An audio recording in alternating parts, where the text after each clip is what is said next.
the Box podcast. I am your host, Gabriel ISHMAEL JALLOH.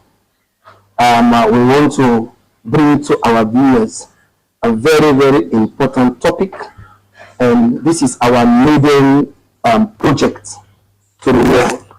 And we will be tackling this topic with two eminent personalities from the movie world.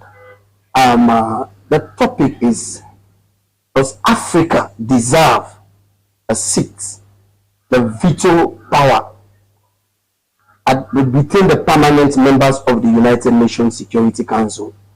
We can recall after the collapse of the League of Nations in 1939, and the United Nations was established in 1945.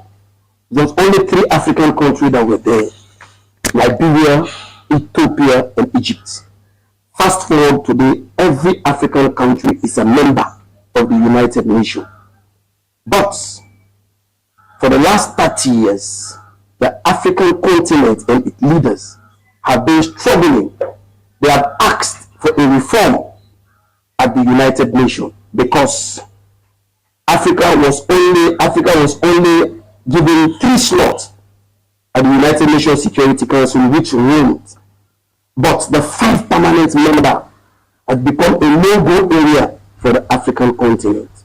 And our African leader, year after year, from Robert Mugabe, from Ibrahim Babangida, all African leaders have been clamoring for these seats. But we are struggling to evaluate the governance of Africa and the living standard of the African people. To join me to digest this topic, I have 2 eminent personalities that I will introduce. In my left is an entrepreneur, an anti-religious person, and a vibrant film actor, Brother George. You are welcome, sir. Thank you very much. Yes, and I have the director and also anti-religious brother and a Pan-Africanist. And Director Ken is in the house. Welcome, sir. All right, thank you so much. Yeah, let me start with Brother George. You have been hearing and reading the news as an actor, and you see African leaders really struggling, and they are even crying. There is a continuous lamentation that they have not been treated fairly. They want to sit among these 5 permanent members: United States of America, France, Great Britain, Russia, and China. Do you think there is any justification for our African leaders to be lamenting for them to occupy that seat? All right, thank you very much, and greetings to your cherished viewers. Mr. ISHMAEL, I'll go straight to the point. You don't give a bone to a baby. Oh, that's deep. Now, African leaders who are supposed to be representatives, ambassadors of Africans to the world at large, has presented themselves as babies to all these other countries you called. America, the one you called and you added great to it. I understand, Great Britain, France. You get it. And listen, see, what in my dialect, okay, there's a saying that when you translate it to English, it means whatever you call your dog is what the dog answers. Wow. I mean, these guys have gone there to disgrace themselves, prove to the world that they are incapable of taking care of their people at home, despite all the resources that they have. When I can beat my chest and say that 60 to 70% of what is powering the world at large is coming from Africa. Oh, sure. It's coming from here. Sure. But still, if we own all these things, why is it that these other countries who have the 5 permanent members in the UN Security Council doesn't see value in us to think or even consider giving us a post or appointing a member from Africa of over 1.3 billion inhabitants with all the mineral resources we've got? It is because they have called themselves incompetent. Remember I said what you call your dog is what the dog answers.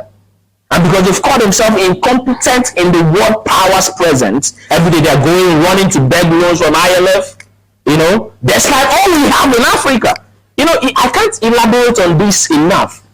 But to cut it short, since we are just introducing, what we are talking about, I will just tell you that it is because we have shown, our leaders have shown that they are not competent enough to handle what it takes to be in the 5 permanent member of the UN security. Thank you very much for your introduction. You're welcome. You can see the anger when the actor is presenting his opening remarks in this all-important topic. Viewers, you have to follow and like this program, because this topic, all the international media, all the African media, you will hear them saying that we have not been treated justly by the powers that be. They want to commune with these great leaders for them to dictate the pace of the world. So let me turn to this great director and a Pan-Africanist and ask him his view about the lamentation of the African leaders to occupy the seats. They want a burden of the United Nations Security Council where they will have a veto to dictate the pace of the world. What is your view, sir? So the question I will ask you is, what do they want to do there? Like them being on the table with the rest of the world leaders. What do they want to do there? What is their pain? Are they? You said they are pain that they are not given a seat. Yes. What do they want to do? What seat do they need? Do you understand what I'm saying? Now, these are leaders that have not been able to manage their own country. Do you understand what I'm saying? Before we begin to talk about the seat there, you have a seat already in your country. What are you doing with the seat you have? Do you understand? What are you doing with the seat you have? In your country, in your region, in your locality, in your sub, whatever, what are you doing with the seats that you have been given? Nothing. Do you understand what I'm saying? You're not doing anything with it. So how then do you desire a seat up there? Maybe it's just a pretense. They know what they are doing and what they are up to. Do you understand? So I don't think they don't deserve any seat there. Let's run what we have. But for instance, I'm a film director and a producer, right? Yeah. I can't be lamenting over Nollywood or Hollywood. Let me use Hollywood. Hollywood is not giving me a space in Hollywood. What do I want to go and do there? Yeah, black people are in Hollywood. I have an industry here to take care of. As much as I can take care of this ones, I'll be okay. Then I will have all the money that I need. I will make all the money and all the fame that I need here. We have so much population in Africa, like he said. We have so much resources. We have so much money. If we manage what we have here, we will not need anybody to dictate for us how to run and govern or manage our resources and our people. Thank you very much. Brother George, I heard African leaders are saying that the European Union bloc has 446 million population with 27 countries. African Union have 55 countries and 1.3 billion population. Over 1.3 billion population. They are saying that even by the size parity, they have to be there because Europe has France and Britain at the United Nations. So they are saying that Europe alone, why would Europe have 2 seats? Then they don't have 1. So they are seeing it as injustice. What is injustice there? I love the question my brother asked. What are they going to do there? And he made another very sensitive statement that they have a seat at home. What are they doing with the seat at home, Mr. Gabriel? And listen, from my introductory speech, I tell you that you don't really need to born to a baby. I mean, these guys, okay, look at Nigeria for instance. If not among the first 5, among the first 10 oil producing states in the world, okay, go there and see how much they are selling a liter of petrol in Nigeria. In Nigeria, it's even over $1. Now, because $1 is about 1,500, 1,600 now, You get it? They go to a country like, let me say, Libya, that we know that is prone to war and there have never been peace over there. You get it? They are selling oil even less than 50 cents. Even 50 cents is expensive. But this is very interesting because it just recently that Angola surpassed Nigeria as the highest producer of oil in Africa. And you are saying that with all the human resource that Nigeria has, and you are joining the lamentation chorus that Nigeria, with all what it takes, does not deserve a seat at the United Nations. They don't deserve it, my brother. Let me ask you. They don't deserve it. Yeah.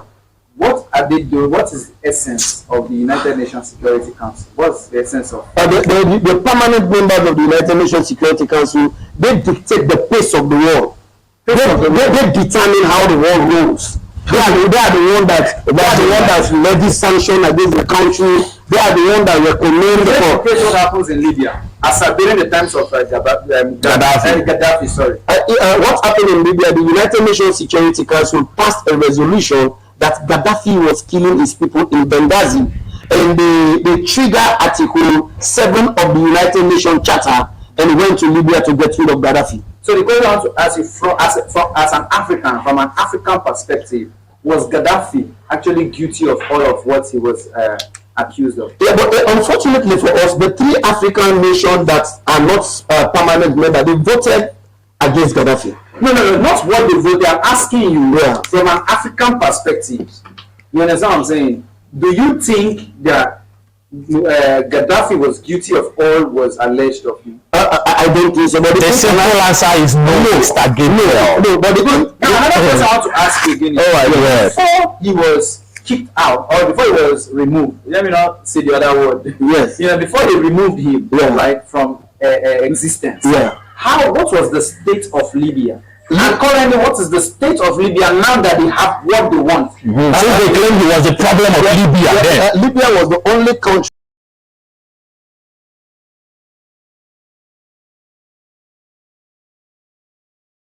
Yes, they are. Just say it. Okay, so yes, they are in the process. They are asking for it. That we don't actually need United Nations to have a seat there. We are supposed to go by the role model of Gaddafi. But why we can't go by the role, we can't go by the traits of Gaddafi is because most of our leaders are looking for validation. They are puppets. Yes. Under the control. They want to be under the control because they feel the colonial masters. I don't want to mention the name, right? There is a particular African leader that is a Nigerian that literally, because he agreed to be a puppet in the hand of the United Nations, whatever, right? He now has a say in so many African country election process and all of that. That's what they want. They just want for the United Nations to validate them. Do you understand? So that they can have a say and have a say in every other African country. So that they can be brother their fellow Africans. Yeah. So you are saying that their ambition to take that seat is not for our good. No, it has never been for our good. It's like saying that Africa we are running on a democratic government. Okay. And that is the joke. So the question I want to ask you is this: them being our leaders, let's say our president now, are they presiding over us in our interest? Yes or no? Most majority, no. So if they are not presiding for your interest, do you think they now have your interest when they are now with the slave masters? The slave masters? Yeah, the slave masters. We heard it right. Yes. So Brother John, with these strong views that you guys are presenting in the show, so what is your a message to this African leader, and what is your message to the people of Africa who these leaders want to represent at that 5 permanent member seats? What's your message to them? In as much as I don't like to be seen as a Nigerian, I don't like to be seen as a Ghanaian, I love to be seen as an African. I would use a Ghanaian word to talk to my African leaders. And what is that Ghanaian word? He said, Sankofa. What does that mean? Go back and take it. And take what? God bless you. Africa, if we decide to manage the affairs of we Africans, when I talk about our affair, I mean both our natural resources, how our database are being managed, how the oil and everything that we produce in Africa is being managed. Let me remind you that almost all the countries in Africa is seen as a third world country. Yeah, we are all third world countries. God bless you, all. But do you know that when we take back what is rightfully ours, these other people that you're calling, and even called one great whatever it is, will turn into a third world country, and Africa will become the mother of the world. Do you believe me when I say that? Now, I took a note when I was coming to this show. Let me read something out for you quite quickly. Okay. You know, so that it won't be that I'm saying something out of. These are some of the untold truths about Africa. Now, it will suppose that Africa, the area of Africa is 30.37 square million kilometer. All right. The area of China is 9.6. I said the area of Africa is 30.37 million square kilometers. That means we have far vast land than China. Vast land than China. You see, as a matter of fact, let me even leave the rest of the time. I want to do that for you. That is serious. Listen, see, Africa is 3 times the area of China. 3 times the area of China. 3 times the area of America.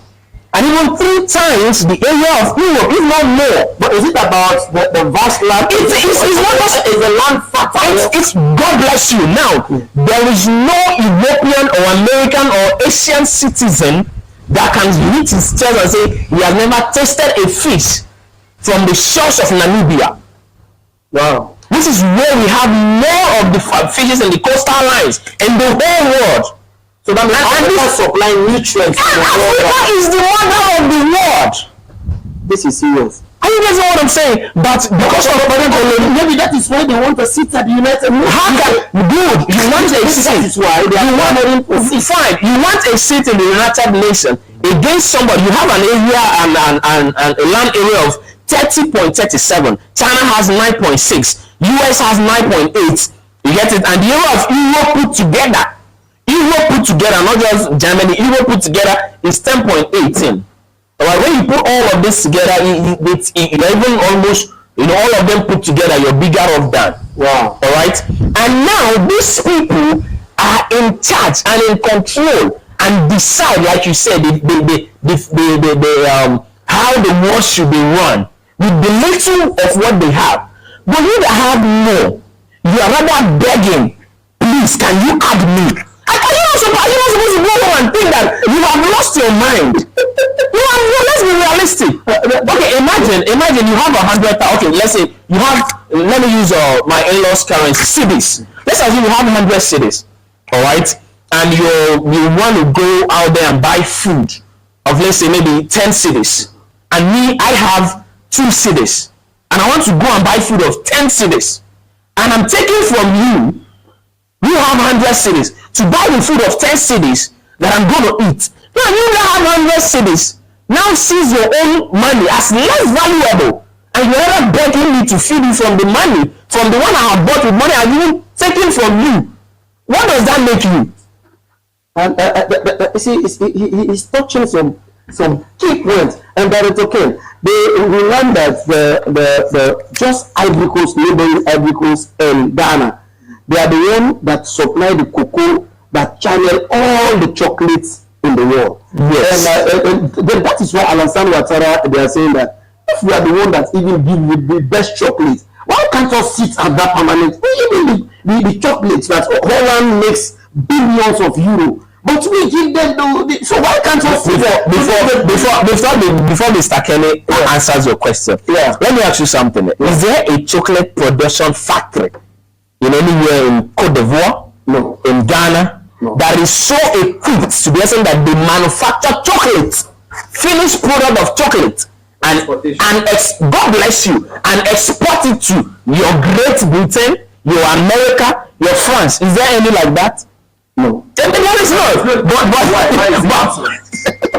But they send the raw material and import the finished product. And you want them to take them serious? Yes, they are saying that because God has deposited all these goodies. They have brought God in the question. So that means the people in Japan with all their noise is fish.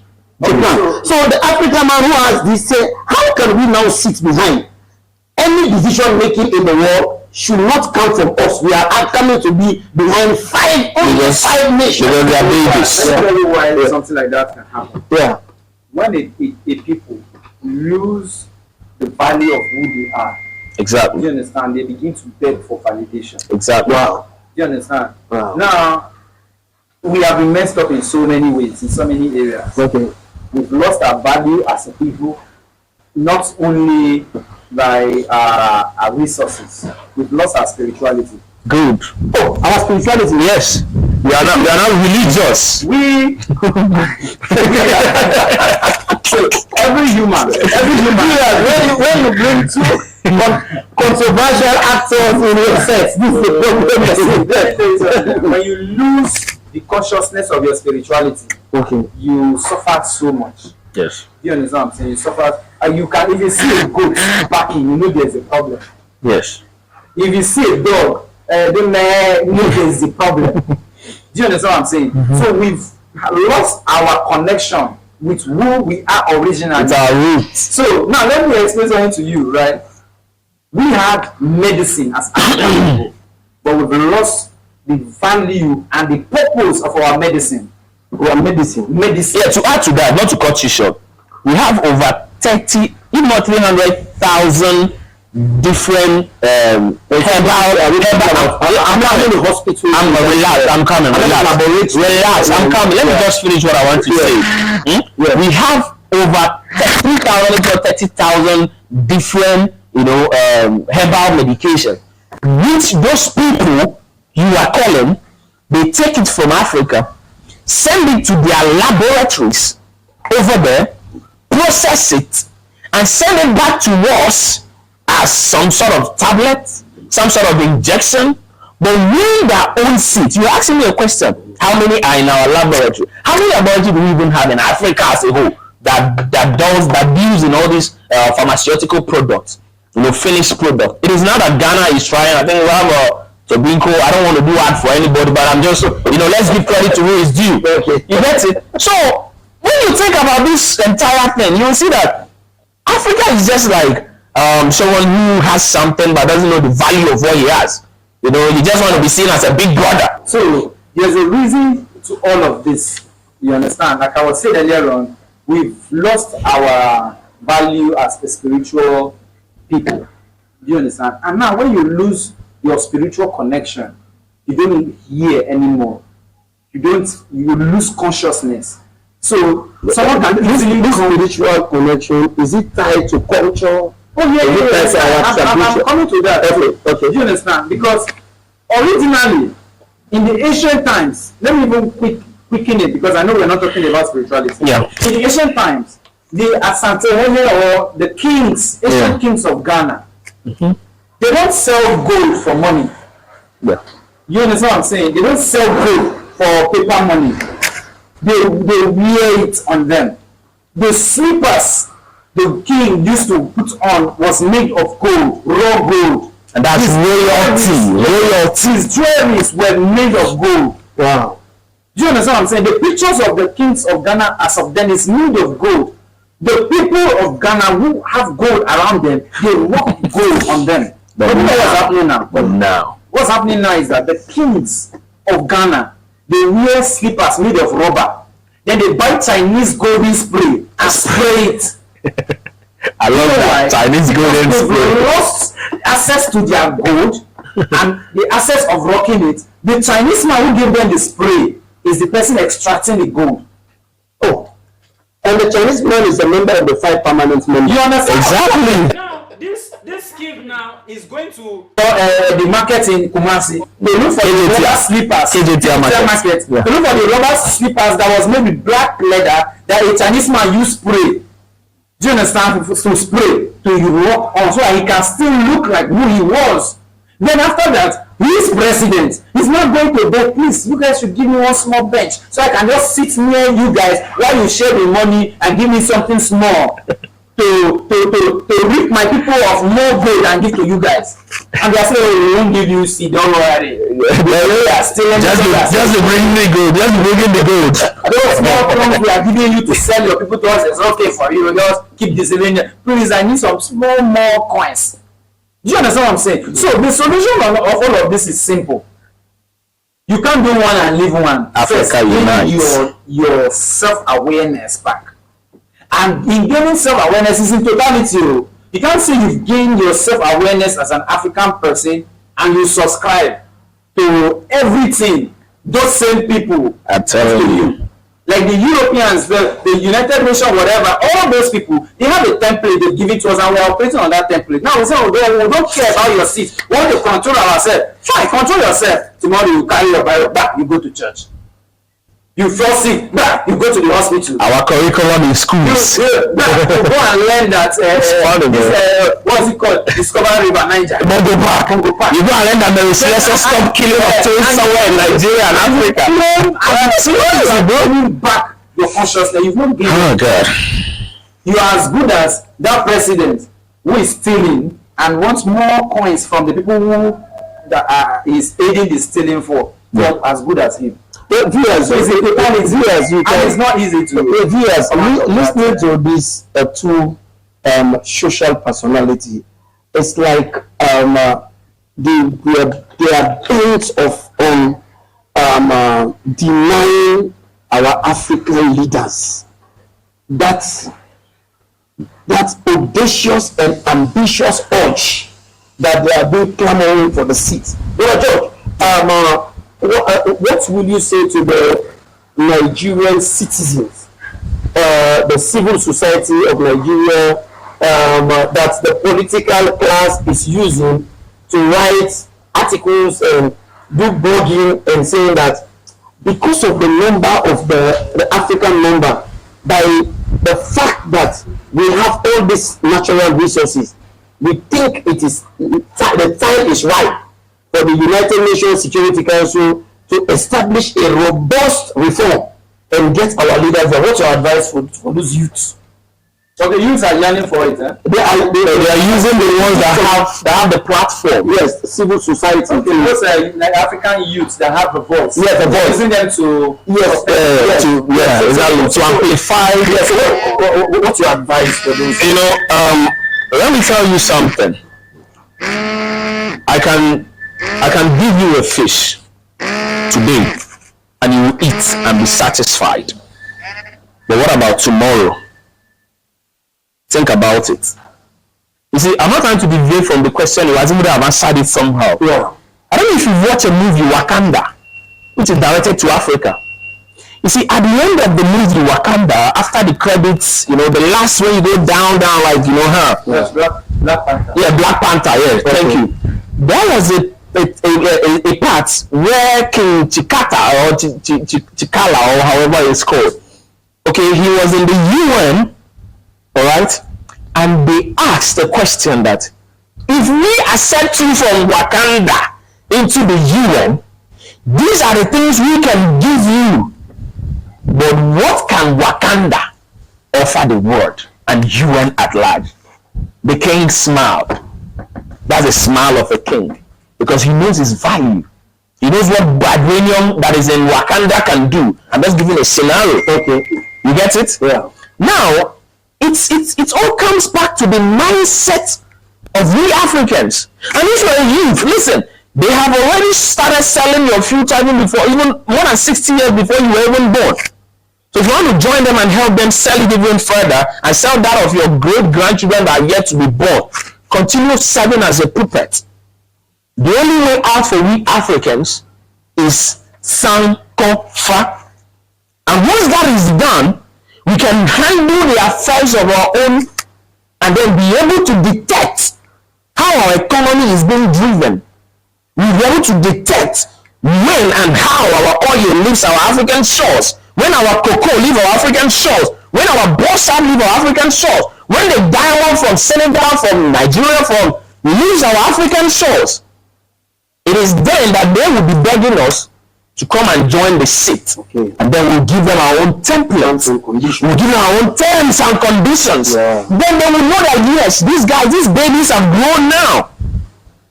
You get it? And until then, and until when that is done, let's stop deceiving ourselves. Wow. That is, as we are rounding up, let me ask the director, because movie is a medium that communicates to the world. And this political class, after using the civil society, the bloggers, they might start chasing the movie actors. For them, yeah. So when what will be your answer to somebody that wants you to present a case for? They are doing it already. You see, that's what I'm saying. It's not only that in that situation that Africa has been messed up. First of all, before these people hijack everything we had, they had to sell us a propaganda theory, and they use many avenues to sell. In fact, the bloggers are even little compared to the entertainment industry. Okay, that is selling. Okay, you must understand that when you gather Africans and tell them there is a visa lottery, there's opportunity. Many Africans want to go to America or to UK or Europe. You know why? The reason is because they have used entertainment to sell the concept that makes it look like this place is great and it has the dream that we all aspire for. They have everything. So we have bought a lot of lives through entertainment.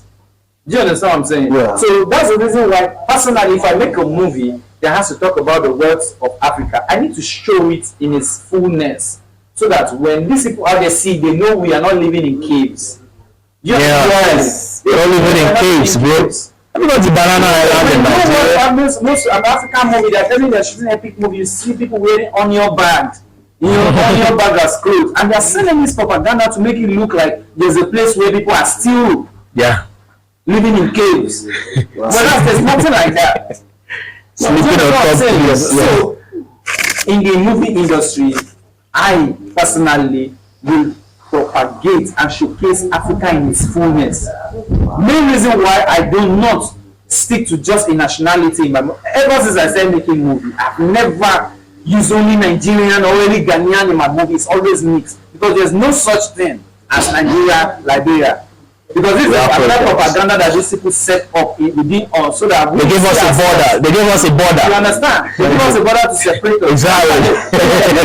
Believe that in Nigeria you guys have oil, in Ghana you guys have gold. Do you understand? So for a Ghanaian to tap into our oil, there's a boundary. For Nigeria to tap into the gold of Ghana, there's a boundary. So we must fight now to able to enjoy. But as long as there's no border and we see ourselves as same people, a Ghanaian can easily come and do the business. A Nigerian can easily and do the business without too much paperwork. Do you understand what I'm saying? Even the ECOWAS is not working. No, right now in Ghana there's Ghana card. I know they will come for me, but it's true. And the Ghana card is different. The one of a citizen is different from the non-citizen. Yeah. The benefit of it is different. So what is the essence of the card in the first place? So these are the brainwash put together by these same people. So it's not sad when you see your peers or you see the citizens clamoring for a seat for their leaders to have the seat. What are you doing there? The bunch of you voting there, what have they done for you? No idea. That's crazy. Why do you want to sit there? Why do you want to be like them? It's crazy. Why do you want to eat pizza? Why do you want to eat burger? Why do you want to be like them? Thank you. Why do you want to wear chains like this when you have bead? That's what I'm saying. We are really getting more than we done. That's what I'm saying. Why do you want to wear chains, like 2 chains of 50 cents? Yeah. When you have bead? Yeah. But the one you're wearing. Do you understand what I'm saying? That's the colonial mindset, man. You've been brainwashed. You might even vote for them to have a seat there, because there are a couple of things that they I have my African map and I know what I'm doing. No, having the African map, don't listen to the propaganda. Depends on the map of Africa. African being. Now it tells me now when I see Africans wearing map of Africa anywhere around their neck. Oh, but that's the symbol of our heritage. So see, you're an African, you know that. In your heart, if you're an African and you live African, you don't need to explain it. Yeah. A drawing on your chest. Your Africanity should speak for itself. It's just like I'm wearing a tag, a Nigerian tag. It only shows that I'm still engineering and propagating those borders to show you Ghanaian that I'm in Nigeria. Yeah. That's Africa. Wow. Do you understand what I'm saying? If it's in your bloodstream, you act it. Yes. Yeah. If you reflect, I like your outfit, I like your big, but I don't like this one. Yeah. So, Brother Cho, as we are rounding here, I'm also seeing some bloggers that are saying that if somebody is crying for a seat at the United Nations, what have they done with ECOWAS? What have they done with AU?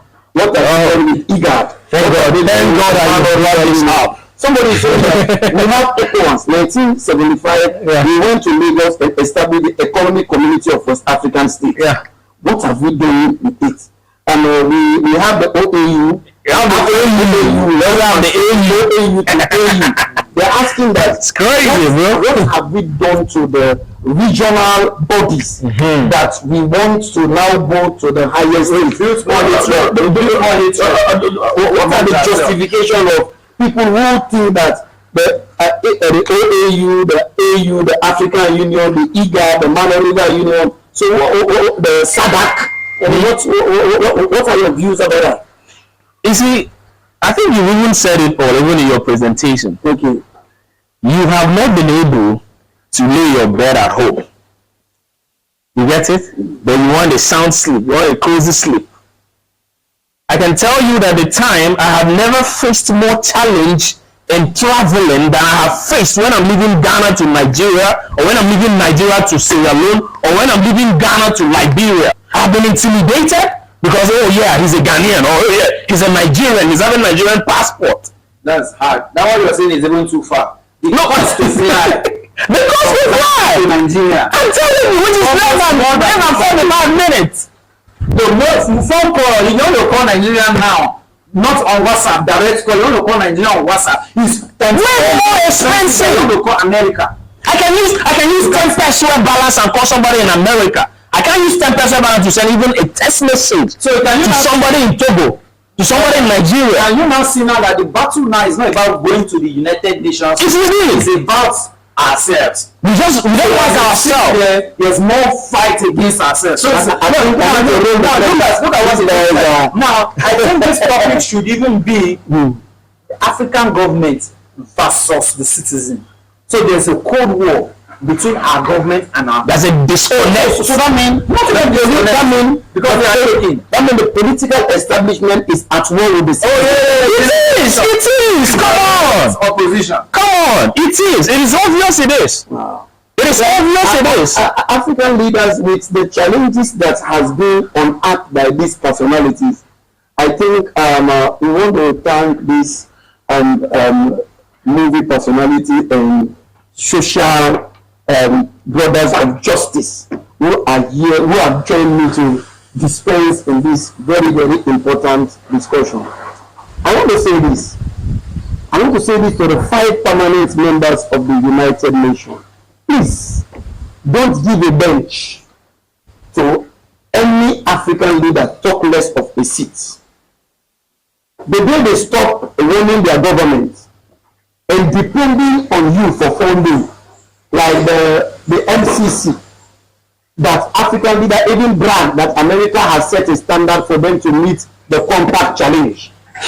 Monitor them, evaluate their savings, how they take our monies to your banks, and take our assets to you with their cronies and their concubines, and leave us in squalor. Please, America, France, Britain, and China, ask these African leaders why are not taking their medication in Africa. They have to fly to your country. Why are they giving us manifestos of all the big hospitals, but all their children goes to you for medical attention, and their people, their family goes to you for education? To our friends in China, let me remind you that these African leaders that want to share your seats, they are so hopeless that they cannot even construct the headquarters of the African Union. You have to give them $200 million and expertise for them to construct the building in Addis Ababa.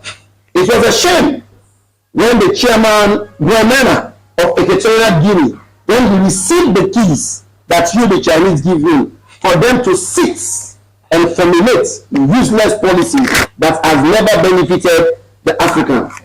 As for our brothers in Europe, ask these leaders that want to commune with you, why is their youths drowning at the Mediterranean seas going to Europe?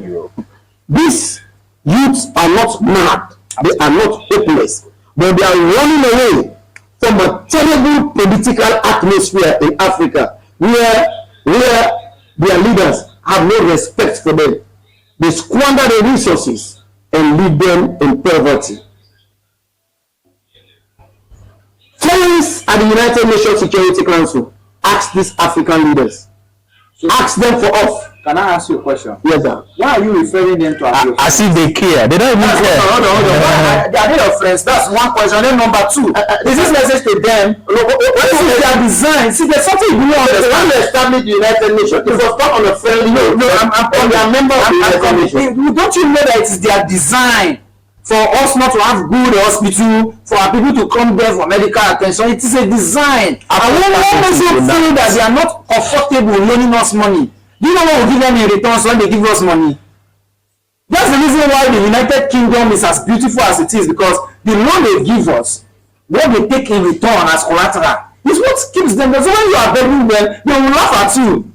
But that's what they actually want. Remember when I said that when Africa unites and manage their affairs, we that are being seen as third world countries will become the global leader, the global machine. And those ones we see as people that are developed will become third world countries. You members of the permanent, you permanent members of the United Nations, especially those that have the voting power. You guys should We are all be suggesting happy. to you that you should remove the 3 African countries, the non-permanent member from that seat, until they are able to take care of us. I think until they are able to manage our resources. Let me tell you, this is the only continent where a president is not only failing to fulfill the promise to his people, even they promise God and failed God.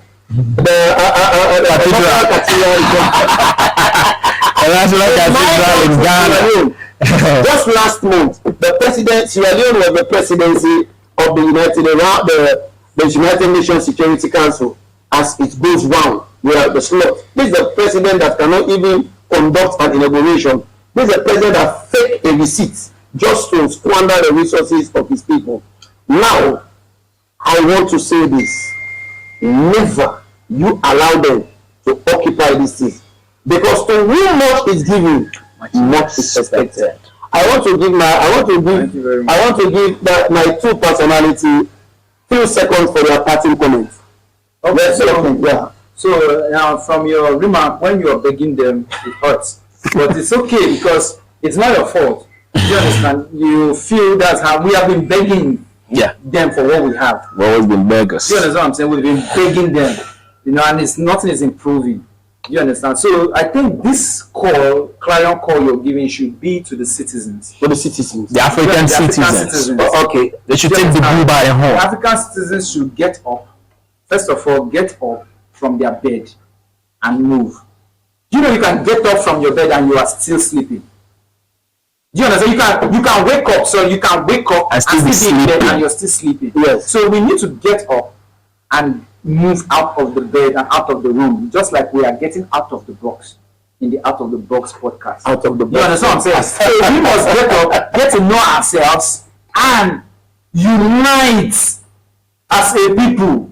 Because if we don't unite as a people, they are still going to keep enjoying what they're enjoying from us, and we'll keep being there. So once we unite, we cannot revolutionize. Yeah. Do you understand? I want to bring these guys back. I have to bring these guys back. Your parting comments, Dr. George. Okay, my fellow African brothers and sisters, I know they have made us believe that Gaddafi was an enemy. It's fine. And at the point, they made us also believe that the Sergeant for Dr. Kwame Nkrumah was also an enemy to the African people. But I have a question to ask you, an African. Since the removal of these people, these 2 people that I've mentioned, and there are many more, but these 2, what has changed? Let's not even go about Mugabe. Let us focus on these 2. What has changed An African, a Nigerian is hating a Ghanaian is hating a Liberian, a Sierra Leonean is hating a Congolese, whereas we are all Africans. Africa, we are all we have got. And until we realize that and work towards that, there is no promised future for Africa. We can have illusion as much as we want, but there won't be any. Thank you very much, Actor George. Let me sign out with this chorus from the legend Bob Marley. Emancipate yourself from mental slavery. None but ourselves can free our mind. God bless you.